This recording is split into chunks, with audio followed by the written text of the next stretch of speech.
Bonjour à toutes et à tous, bienvenue dans Cinécast. Salut Thibaut. Salut Guillaume. Cinécast, c'est l'émission qui vous fait découvrir les dernières sorties cinéma et streaming.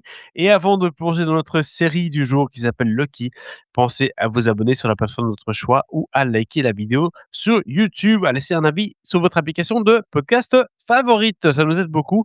Lucky, c'est une série, pardon, j'y arrivé, qui sort sur Apple TV+ le 15 juillet. Ça faisait longtemps, on disait ça en off que, Oui, bah, des séries Apple TV+, on n'a pas eu beaucoup. ça fait un petit moment, oui, mais on en a encore une, dans dans notre pipeline. Oui, La série de Savant qui avait été, qui est dont déjà la sortie avait enregistrée. été annulée. Oui, oui, on l'a enregistré il y a 7 mois, C'est 8 une mois. ca Ça va devenir une capsule temporelle. Ouais, ouais, Oui, série, dont la sortie a été, repoussée suite, à l'assassinat enfin au meurtre de Charlie Kirk, tout à fait. vu que ça parle, de l'extrême droite et cetera, enfin bref. Sujet sensible à ce moment-là, évidemment. Sujet très sensible surtout à ce moment-là. Donc voilà, on en a encore une, dans le pipeline, mais voilà, oui, c'est vrai que ça faisait un petit moment et voici donc, Lucky avec un très, très beau casting, quand même. Très, très beau casting, une série, signée Jonathan Tropper avec Anna Taylor-Joy, Annette Bening ou Timothy Olyphant. Ça parle de quoi? Ça parle d'une jeune femme qui pensait avoir laissé derrière elle sa vie de criminel, qui doit renouer avec son côté obscur une dernière fois afin d'échapper à cet obscur passé. Je propose qu'on regarde tout de suite un extrait de la bande annonce. World's a complicated place. I taught you how to survive in the life that you were born into. I know, Dad. Just thinking I'd like to get out of here alive.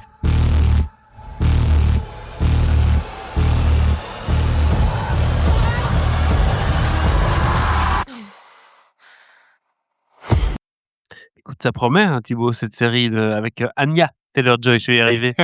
Actrice qui est quand même assez incroyable, qui a joué dans beaucoup de films importants et qui là Oui. va à la série du coup. C'est quand même une transition assez rare quand même, on peut le dire. Bah, de moins en moins quand même, hein, depuis, C'est vrai, pas mal d'années. Il y a quand même on beaucoup se de l'autorise. oui, il y a beaucoup d'acteurs de cinéma, qui vont à la série télé. Alors que c'est vrai que pendant longtemps, hem, si tu étais à la télévision, c'était quand même pas bon signe, hein. C'est que ta carrière était quand même pas au même niveau, Oui, heu, que maintenant ceux qui sont au cinéma. la carrière Maintenant à la d'Anya frontière, Taylor-Joy, au box-office a pas toujours été, au beau fixe, hein, non, Furiosa, mais globalement, elle fait des bons projets, quoi. Des projets qui sont intéressants sur le papier ou tu vois, quand elle fait Furiosa, bah, il y a Mad Max Fury Road avant, c'est pas une mauvaise idée. Les gens veulent voir le film Furiosa, tu vois?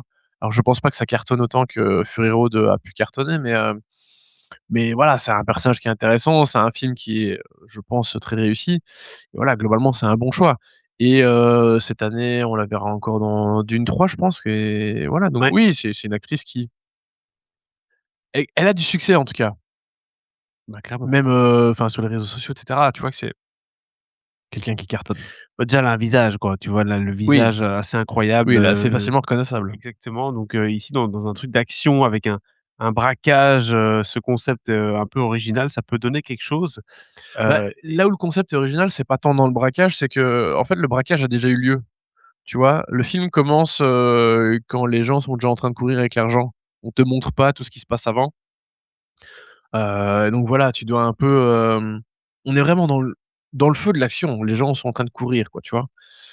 Et donc tu découvres petit à petit les personnages, tu comprends que cette jeune fille, elle a un passé très trouble, et qu'elle a des compétences, assez solides derrière très elle. spécial. Exactement, ouais, c'est son petit côté Liam Neeson, Oui. hem et que enfin, elle est poursuivie par la police, par le FBI. Heu, il y a un truc bizarre qui se passe avec son complice, où à un moment, elle va voir qu'il est plus là et qu'elle est toute seule et que ça y est, ça sonne, ça toque à la porte et c'est pas lui, hein. C'est la police, donc que faire, tu vois? Donc la poursuite, tu es vraiment en plein dedans directement et tu découvres petit à petit qui sont les différents personnages. Tu comprends que son père à elle est en prison. Son père à elle est incarné par, Timothy Olyphant. Mmh. Timothy Olyphant qu'on connaît bien parce qu'il était, dans la série Justified, hein, notamment, Et pas que. et pas que. Oui, il a joué Il Hitman, a une grande carrière il quand a joué même, d'autres hein. choses. Il a joué dans The Girl Next Door aussi. Très, très bonne comédie avec Emile, On s'en Hirsch, rappelle tous. bien sûr. Voilà, comédien que j'aime beaucoup, qui a une très chouette carrière et qui joue son père qui est en prison. Donc tu découvres d'autres personnages petit à petit, évidemment ceux dont l'argent a été volé, enfin à qui l'argent a été volé, qui sont pas des gens très, très recommandables. Incarnés notamment par, Annette Bening.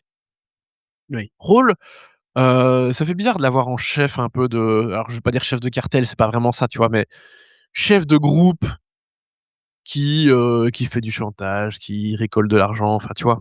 Oui. Qui fait pas grand chose de très légal. Et je trouve que la voir dans un rôle de boss comme ça lui va vachement bien. Il y a ce truc très, en même temps, tu vois, les comédiens, en fait, les gens qui te dénotent un peu avec leur personnage, ça fonctionne souvent. Et c'est vrai que tu vois Annette Bening, tu te dis pas: «Ah bah oui, elle joue, elle ça y est, c'est une patronne de cartel ou que sais-je», tu vois? Non. Non, c'est plutôt la voisine ou, la grand-mère, un peu chouette, voilà. Exactement. Et donc, la voir dans un rôle comme ça fonctionne vachement bien. Il y a William Fichtner aussi qui a un rôle assez important, par rapport à tout ça. Donc, casting vraiment très solide sur le papier, avec les pions qui se mettent en place petit à petit et tu vas découvrir évidemment d'épisode en épisode, les tenants et aboutissants, les retournements de situation et cetera. Parce que bien sûr que la situation est plus compliquée qu'elle n'y paraît. Donc voilà, c'est ça court non-stop. C'est un personnage qui est vraiment, un peu aux abois parce que tu vois, enfin voilà, je te l'ai dit, son père est en prison. Il a été mis en prison, au même moment que justement le personnage incarné par Annette Bening. Elle Mmh. sort de prison, enfin elle est sortie de prison depuis un moment quand la série démarre. Donc donc voilà, il essaye de l'aider tant bien que mal. Tu sens qu'évidemment c'est lui qui lui a inculqué, qui lui a appris toutes ces choses, toutes ces compétences qu'elle Oui, a c'est ça. acquises, hein, au cours d'une longue, carrière. Pas si longue que ça pour elle, mais voilà.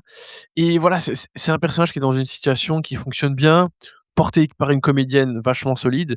Anya Taylor-Joy, bah, voilà, on a déjà vu Furiosa, c'est pas pour rien que je cite ce film, hein, un Oui. personnage d'action, avec des flingues et tout. Ici, bah, voilà, elle fait que courir, elle doit tirer, elle doit s'échapper, Respirer enfin fort, voilà, ouais. donc oui, respirer fort comme à la fin de l'extrait de la bande annonce. Donc voilà, on a une série où on est pris, on est pris en haleine tout le temps. Il y a tout le temps de la tension. Il y a des personnages, qui sont plus ou moins attachants. D'ailleurs, je pense qu'il y a John, Leguizamo aussi là-dedans, si je dis pas de bêtises, dont je parlais il y a quelques jours, dans la critique De de l'Odyssée. l'Odyssée. Donc on a plein de personnages vraiment très chouettes, très intéressants.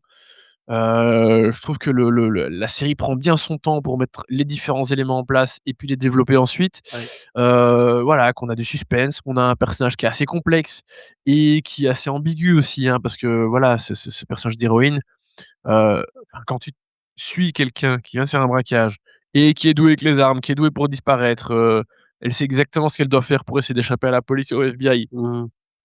A priori, c'est pas tout à fait une bonne personne non plus, tu vois? Donc, on te le présente comme quelqu'un d'un peu ambigu, qui a peut-être pas que des bonnes raisons derrière elle.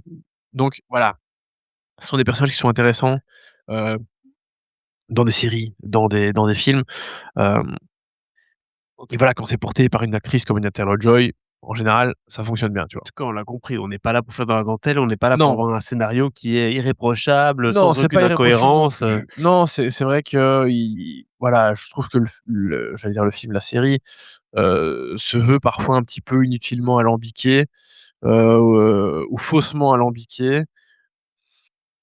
Et puis oui, c'est vrai qu'il y a des petites choses qui posent question dans la façon dont c'est écrit et ça se déroule parfois, mais c'est pas non plus des trucs, qui vont te sortir de la série et te faire penser que non, vraiment, c'est écrit avec le cul, ça vaut pas la Ou que peine. l'héroïne est trop compétente aussi, ça peut Donc arriver ça. voilà. Je trouve qu'il y a quand même un dosage assez bien foutu, assez intéressant à ce niveau-là, donc Mmh. ça va. Très bien. Donc c'est un peu un melting pot de plein de références du genre, thriller Ouais! là, hein. J'ai entendu un peu de Taken, un peu de Ah oui, oui, complètement. Tu un peu vois de un peu, Heat. tu vois un peu les références, ça c'est sûr. Et ce qui fait que, tu vois, contrairement aux 2 autres séries dont on a parlé cette semaine, c'est pas une série d'été du même acabit. Ah non, Mais il y a quand même ce truc où si tu veux une autre proposition, après bon, c'est le genre de série, tu peux la passer n'importe comment dans l'année, hein, en réalité. oui, Mais c'est mais c'est aussi un peu en manque de Fast and Furious quoi, c'est un peu ça. ouais, mais c'est aussi le genre de série qui Oui. fonctionne bien l'été, tu vois? Quand Oui, tu oui, veux oui, un tout à truc, fait. un peu nerveux. Tu sais, je me souviens, enfin, Lost, c'est une série qui passait l'été, hein, je pense. Non, non, non. Ou à la rentrée? Non, Lost c'était, de fall, septembre jusque juin. Ouais. Ah oui, c'était les saisons 24, network, oui, 24 oui. Ouais, épisodes, ouais, mais ça ouais, parce que ouais. tu commençais ça l'été, Ouais, souvent, ouais, ouais. vu que c'était encore Oui, en septembre. début septembre, ouais. Mais Comme Desperate Housewives. ouais, mais tu vois, c'est le genre de série un peu nerveuse qui te propose, quelque chose de plus, voilà, de plus thriller, Ouais. de plus nerveux, ouais.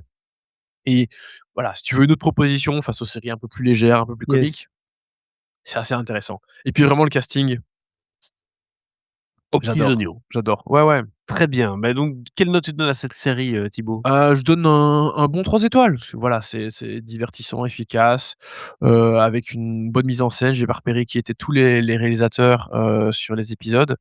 Ce qui me Mmh. fait penser que j'ai oublié de parler d'un réalisateur d'une des séries précédentes. C'était Peyton Reed qui avait fait un épisode.